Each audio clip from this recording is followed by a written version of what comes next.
Welcome guys, it is the AxeMan here, and today we're doing another top 5 creatures, and this time we're looking at Scorched Earth. We're doing the top 5 creatures on Scorched Earth. So we've done the same as we did last time. Everyone that was a subscriber actually got to vote on the poll. They all got to vote on what creature they think should have been number 1. We had a load of comments again, which I love. A lot of them comments will be featured at the end of the video, so definitely stick around for that. So yeah, if you do enjoy it, don't forget to smash thumbs up button. Don't forget to subscribe, because then you will be able to vote in the next poll. You will be able to see what we're doing. I'm not sure what we're going to do next, but I'm sure it's going to be good. Yeah, so don't forget to subscribe, and yeah, let's get into it. Alright, so kicking off with number 5, we are going to go for the Mantis. The reason this one is in the list is it's a gathering ability. So you can equip the Mantis with tools. Not sure why, I've never seen a Mantis hold a tool unless I'm missing something. But yeah, apparently it's a thing. You can give it like a pickaxe, a hatchet, a sword, scissors in case you wanted to get loads of wool or something. I'm not sure why you'd want to give it some scissors. It looked quite scary, I suppose. So yeah, if you want a resource like metal and you don't have a creature that can get it, like an Anki or something, then give this guy a pick. If you have like an ascendant pick or something, that's even better because you're going to get more. And then yeah, just let him go to town. He'll get you metal and flint and stuff. Another reason for this to be in the list is its fighting ability. So like I said, equipped in the tools, give it a sword, send them into battle, and they will wreak havoc. Or even better, how about give it a club, like a Mastercraft club or something. Get a group of them, send them into battle, and they will like trank out opponents and stuff, and it's going to be amazing. So another reason you want to get one of these is their kibble is used for the rock elementals. Now that makes a big difference because they eat like sulfur and stone or something like that. That makes it like their taming take forever. But if you get them some of this kibble from the Mantis, they're going to be done a lot quicker. So yeah, you should probably tame them just for that. Okay, so taming them's a little tricky. So it's not exactly hard to do, but you're going to have to get some deathworm horns, and that means killing deathworms. So probably early game, I wouldn't recommend doing it, but once you progress a bit further, yeah, you should probably get some deathworm horns. And then you need some bug repellent. You need to spray that on, sneak up to a Mantis, and shove that horn up its butt. Apparently it likes that. Not sure why, but I don't know. Mantis are weird apparently. So yeah, that's how you tame them. Like I said, it's not going to be the easiest thing, but it's definitely worth getting some of these, and that's why this is in at number 5. Okay, so at number 4, we're going to go for the Mirelatops. Now, I think this thing is overlooked a lot. This is actually a really important tame in Scorched Earth. As many of you know, Scorched Earth, you're in the desert, it's hot as dicks, you're thirsty all the time. So this thing actually carries water. It's a camel, it has water in its hump. So taming one of these, pretty easy. Get a few trank arrows or boomerangs even, because you get them quite early on. I'd recommend doing it on its own. If it's in a group, they will attack you. If it's on its own, it will run away and get stuck in a rock because they're quite dumb and slow. So they shouldn't be too hard to tame, especially if it's on its own. Once tamed, you can drink water from it. You can put water jars inside it, drink water like that. That saves. That probably prevents you from dying a lot, actually. Also, these things can gather berries really well. These are kind of like early game trikes, so they get all the berries, get your narco berries, which means you can make more narcotics, which is amazing. They can also gather a load of thatch, like they're really good at getting thatch. Also, these things are actually stupidly fast. They're one of the fastest herbivores in the game, so I mean, that's a good way to get around the whole of Scorched Earth and like to run away from things as well, because a lot of things want to kill you. So also with the speed, it's got really good health as well. It's got pretty good weight and it has a knockback effect. So it's kind of an all-purpose mount. I would definitely recommend getting this like as quick as you can. Alright, so number 3, we're going to go for the Rock Elemental. Now there is a couple of points why this is so high, so I'm just going to go through them quickly. So number 1, he's a tank. He has a lot of health. Creatures only do half the amount of damage to him as well, so there's that. If you've got a saddle on him, a really high level one, it's going to be even better because you're going to have more armor, so there's less damage. So this thing's pretty damn good against creatures. Also, he's really good at raiding, especially stone bases. So this guy can throw rocks, he can punch things.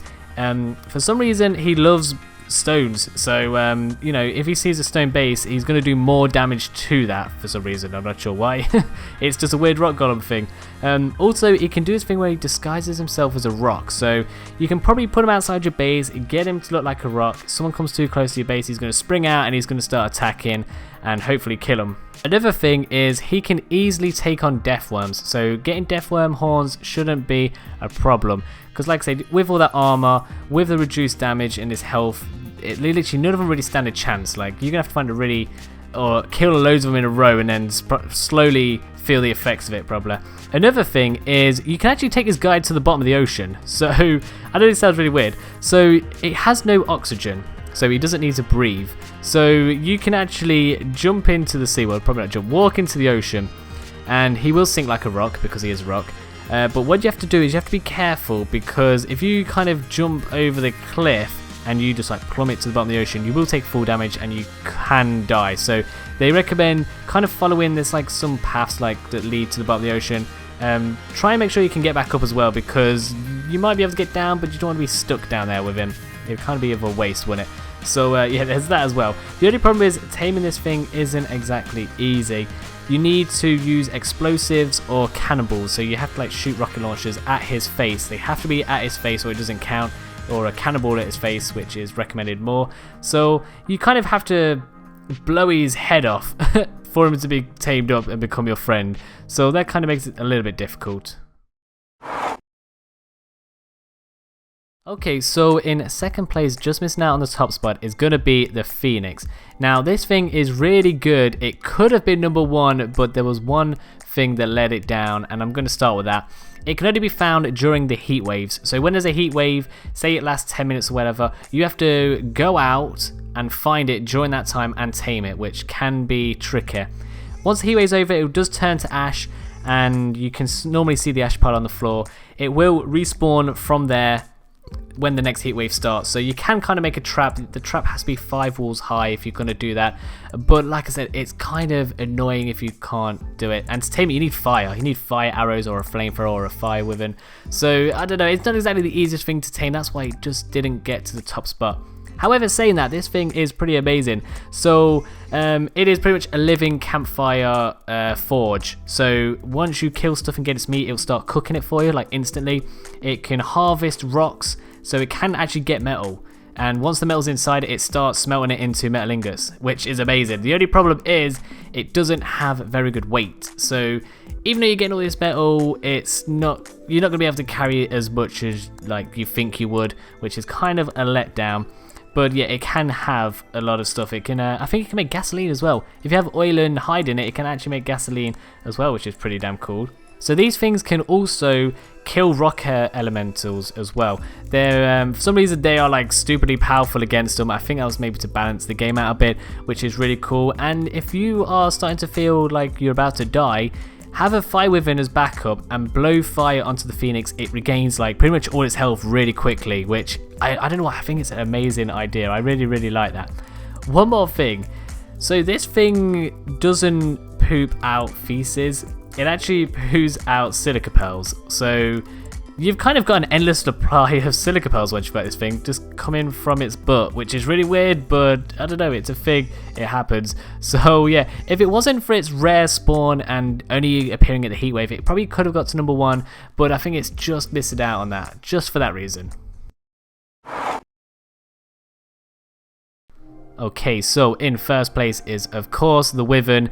Now, as I'm recording this right now, on the YouTube poll vote we did, which all the subscribers voted on, it's 66% of you voted for the Wyvern. Now that is like stupid. That's well over half if you think the Wyvern should be number one, and I agree with you.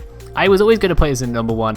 This is one of my favourite creatures in Ark, and it's definitely going to beat the Phoenix, just due to the fact it's a lot more common than the Phoenix. You don't have to wait for a stupid heatwave. You can just go out and get it quite early on as well. Like, all you need really is a Pteranodon and kind of a little bit of skill, a little bit of stamina, and you can quite easily get one of these. So if you didn't know, to get these you don't actually have to like tame it, you actually have to raise it. So you need to go into the Wyvern Trench, find an egg, take it, get the hell out of there, get home, and then incubate it. Depending on what your server rates are, this can take a long time though. If you're playing on official, it's something like over 100 hours to fully raise a baby to an adult, which is absolutely insane. Like, you're gonna have to you're gonna have to take a holiday off work or something, or off school, because this is gonna take a lot of time.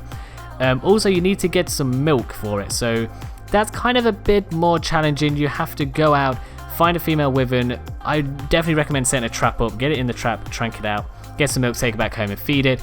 Once that's done though, you've got an amazing mount. So I would definitely recommend getting a few of these and pumping stats on different ones. So definitely have a war mount, you know, melee health on that one.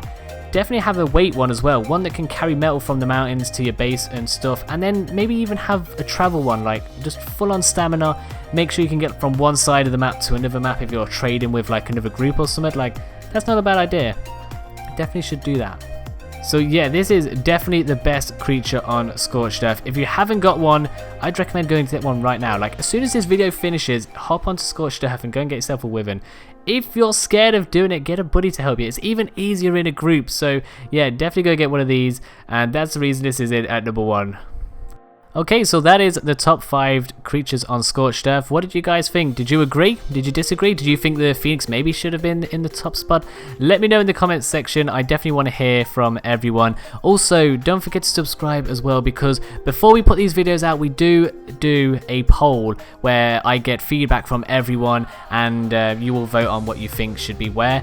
Also, the comments will be featured at the end of this video as well. I do put as many of them as I can in there. So yeah, definitely subscribe, and don't forget to like the video as well. So that is it, guys. Thanks for watching, and I shall see you soon.